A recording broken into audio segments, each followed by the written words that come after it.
নমস্কার। আগের যে ভিডিওটা সেটাতে সাউন্ড ছিল না বলে ওটাকে ডিলিট করলাম, আবার নতুন করে শুরু করছি।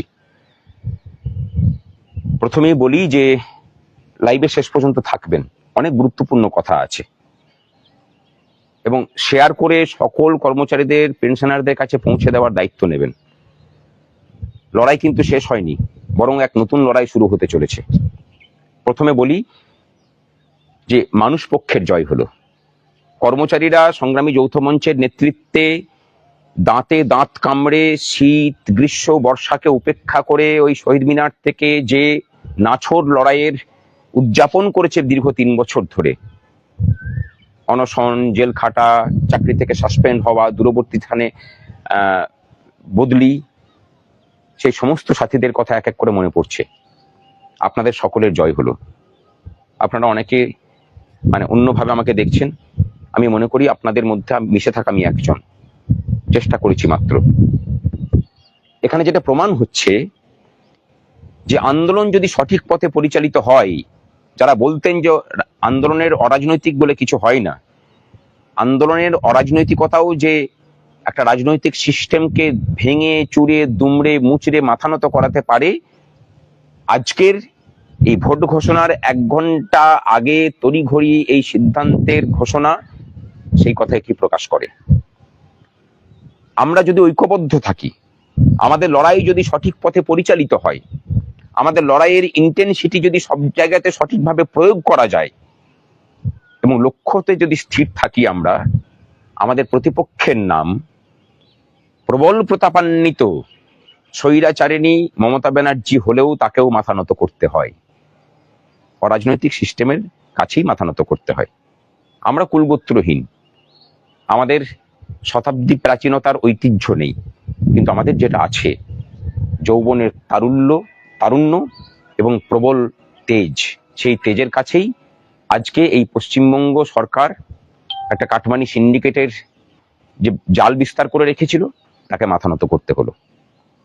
কিন্তু এই আনন্দের মুহূর্তে আমরা যেন ভেসে না যাই, তার ষড়যন্ত্রটাকে বুঝুন। তিনি যদি সদিচ্ছায় সমস্তটা মেনে নিতেন তাহলে আর মডিফিকেশন অ্যাপ্লিকেশন করতে যেতেন না। তিনি বলেছিলেন যে এটা সাবজুডিস ম্যাটার, আজকে দেখুন চাপ পড়েছে বলে সাবজুডিস উঠে গেছে। তিনি কি বলেছিলেন? তিনি বলেছিলেন সুপ্রিম কোর্টে এমএ ফাইল করে যে শুধুমাত্র সরকারি কর্মচারীরা পাবেন, আজকে কি বলছেন সবাই পাবেন। সুপ্রিম কোর্ট কি বলেছিল? Employees of the state of West Bengal, তারা সবাই ডিএ পাবেন। উনি কি বলেছিলেন? Employees of the government of West Bengal. তাকে খারিজ করতে হলো, নিজে যে থুতু ফেলেছিলেন সেই থুতুকে চাটতে হলো তাকে।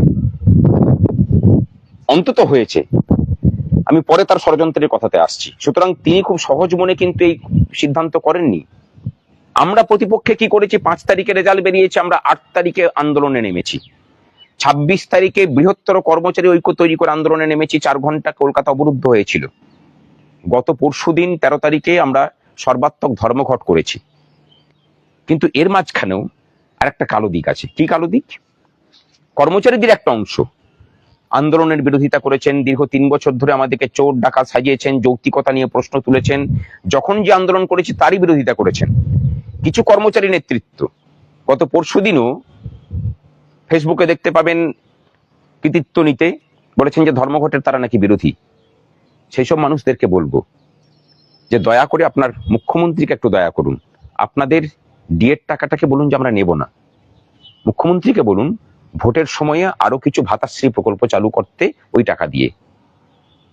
তার উল্টো দিকে দাঁড়িয়ে আমরা কিন্তু নিজেদের প্রতি বিশ্বাস হারাইনি, লড়াইটাকে চালিয়ে গেছি।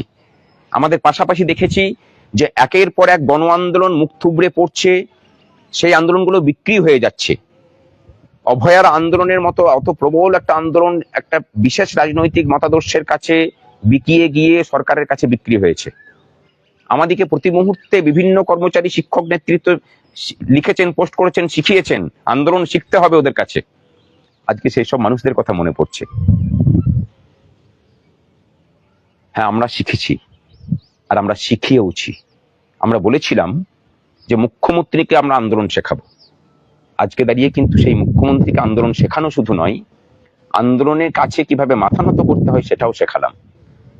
কিন্তু এরই মাঝে একটা খবর এলো, অর্থ দপ্তর থেকেই এলো, যে সরকার একটা ষড়যন্ত্র করছে।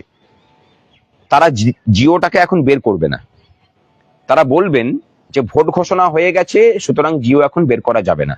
এবং কর্মচারীদের একটা বড় অংশের এই ধারণাটা বদ্ধমূল হয়ে আছে যে ভোট ঘোষণা হয়ে গেলে বোধহয় ঘোষণা করা যায় না। তাদেরকে বলছি, মিথ্যা তথ্য এবং ভুল তথ্য পরিবেশন করবেন না দয়া করে। সুপ্রিম কোর্টের নির্দেশ, সেই নির্দেশ ভোট ঘোষণার আগে হয়েছে, তার সাথে ইলেকশন ঘোষণার কোনো সম্পর্ক নেই। ইলেকশনের কোড অফ কন্ডাক্ট লাগু হওয়ার কোনো সম্পর্ক নেই। যে কোনো সময় সুপ্রিম কোর্টের রায়কে মান্যতা দিয়ে তাকে লাগু করতে কোনো বাধা প্রতিবন্ধকতা নেই। এই মিথ্যাচার এবং এই ষড়যন্ত্রটা নতুন করে মুখ্যমন্ত্রীর উপদেষ্টা স্বরূপ যারা 14 তলাতে বসে আছেন তারা করছেন, আলাপন বন্দ্যোপাধ্যায় অ্যান্ড কোম্পানি। তাদের উদ্দেশ্যে একটা কথা বলি, ডিএ চোর, নবান্ন চোর, এই দাবিতেই দরকার হলে আগামী দিন আন্দোলন হবে। এবং মুখ্যমন্ত্রীকে সরাসরি এখান থেকে হুঁশিয়ারি দিচ্ছি, আপনি সাবধান হয়ে যান। এখনো যদি ছলচাতুরি করতে যান, রাজ্যটাতে আগুন জ্বালাবো আমরা। এটাকে যদি বাড়াবাড়তি মনে করেন, বিগত দিনে যে যে কথা বলে এসেছি সেই কথা অক্ষরে অক্ষরে পালন করে দেখিয়েছি আপনার মুখের সামনে, আগামী দিনেও দেখতে পাবেন। আপনি শুধরে যান, না হলে আপনাকে এমন শিক্ষা দেবো যে আপনাকে সারা জীবন আফসোস করতে হবে যে হ্যাঁ, সেদিন যদি এই সিদ্ধান্তটা না নিয়ে যদি অন্য সিদ্ধান্ত নিতে পারতাম, তাহলে বোধহয় গদিটা থাকলেও থাকতে পারতো। আমরা জানি যে ওই গদিটার প্রতি মোহ এবং মায়া আপনার সব থেকে বেশি। আপনি তৈরি থাকুন, তৈরি আমরাও আছি। ষড়যন্ত্রের জাল ছেড়ে বেরিয়ে আসুন, মানুষের লড়াইকে, মানুষের মর্যাদাকে সম্মান দিতে শিখুন, আপনিও সম্মান পাবেন। আর কর্মচারীদের বলবো, আনন্দ করুন, কিন্তু মাথাকে ঠান্ডা রেখে, ভেসে যাবেন না। লড়াই এখনো বাকি আছে। লড়াই বাকি আছে বর্তমান রূপা নিয়ে, তার 40% মহার্ঘ ভাতা বাকি। লড়াই বাকি আছে 6 লক্ষ শূন্য পদে আমাদের ছেলে মেয়েদের জন্য চাকরির দরজা খোলার, সে লড়াই বাকি। লড়াই বাকি আছে আপনার পাশাপাশি চেয়ারে বসে থাকা সেসব অস্থায়ী কর্মচারীদের, তাদের দুঃখ দুর্দশা দূর করার দায়িত্ব আমাদেরকে কাঁধে তুলে নিতে হবে। আর সংগ্রামী সাথীদের বলি, আপনারা সকলেই রক্তের স্বাদ পেয়েছেন।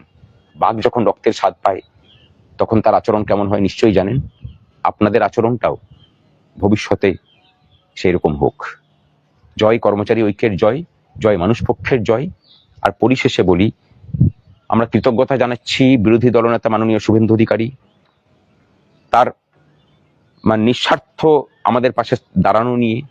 আমরা কৃতজ্ঞতা জ্ঞাপন করছি বামফ্রন্টের নেতৃত্ব, আইএসএফ এর নেতৃত্ব, কংগ্রেসের নেতৃত্বদেরকে, বিভিন্ন সময়ে যারা আনকন্ডিশনাল আমাদের পাশে থেকেছেন। আমরা কৃতজ্ঞতা জ্ঞাপন করছি এই রাজ্যবাসীর কাছে, যাদেরকে এতদিন থেকে বুঝিয়ে রাখা হয়েছিল যে ডিএটা শুধুমাত্র কর্মচারীদের অধিকার, তার সাথে আপনাদের কোনো যোগ নেই।